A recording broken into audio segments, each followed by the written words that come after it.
शकतो, कारण की मराठवाड्याची उपराजधानी आहे.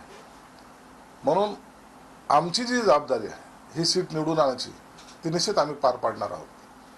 युतीच्या सगळ्या चर्चेमध्ये भाजपकडून यादी जाहीर झालेली आहे महाराष्ट्रातल्या 20 जणांची. अद्यापर्यंत तुमची आणि राष्ट्रवादी काँग्रेसची यादी जाहीर झाली नाही. ती कधी होणार, त्या संदर्भातलं काय?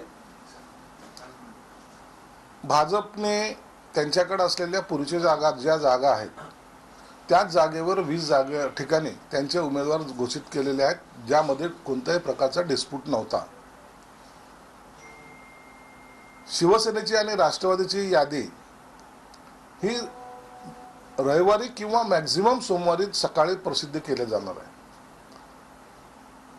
यामध्ये ज्या 1-2 जागेचा डिस्प्यूट वाटतो किंवा 1-2 जागा ज्याची जी ओढाताण चालू आहे त्याचा तिढा आज संपेल किंवा जास्तीत जास्त उद्या दुपारपर्यंत तो संपेल अशी आम्हाला आशा आहे.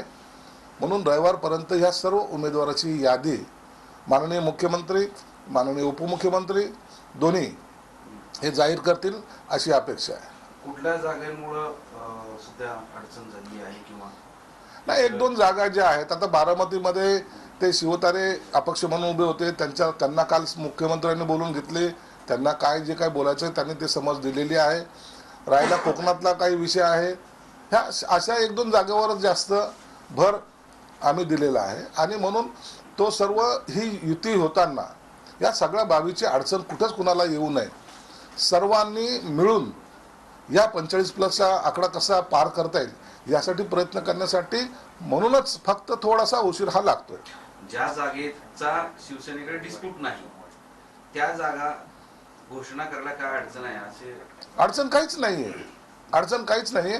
आणि त्याचा तिढा तर तेच सांगितलं की त्याची अडचण काही नाही, परंतु शिंदे साहेबांनी सांगितलं की आम्ही जॉईंटली प्रेस घेऊन याबद्दलचा जागा वाटपाचे यादी ही जाहीर करणार आहोत. या निवडणुकीमध्ये भाजपच तुमचा मास्टर होणार आहे, शिक्षक होणार आहे असं दिसतंय. कारण महायुतीतल्या आमदारांना भाजपकडून धडे दिले जाणार आहेत आणि शिंदे आणि अजित पवार गटाला भाषणासाठी भाजपकडून मुद्दे दिले जाणार आहेत. असं काही नसतं. राजकारणामध्ये कोणी कुणाला धडे देणे किंवा कुणाला मार्गदर्शन करणे अशातला भाग नसतो. ही सामूहिक जबाबदारी आहे. सामूहिक जबाबदारी घेताना आपण एकत्रितपणे काम करणं हा त्याच्या मागचा उद्देश असतो. म्हणून कोणी कुणाला धडे दिले, कोणी मोठ्या भावाच्या भूमिकेत आहे, कोणी छोट्या भावाच्या भूमिकेत आहे, अशातला कोणताही प्रकार या महायुतीमध्ये होणार नाही. या संदर्भामध्ये तुम्ही जर पाहिलं असेल तर दरवेळेला कोणताही निर्णय अंतिम घेताना मग मोदी साहेब असतील की अमित शहा साहेब असतील, JP नड्डा साहेब असतील, त्यांच्याशी सुद्धा चर्चा केली जाते.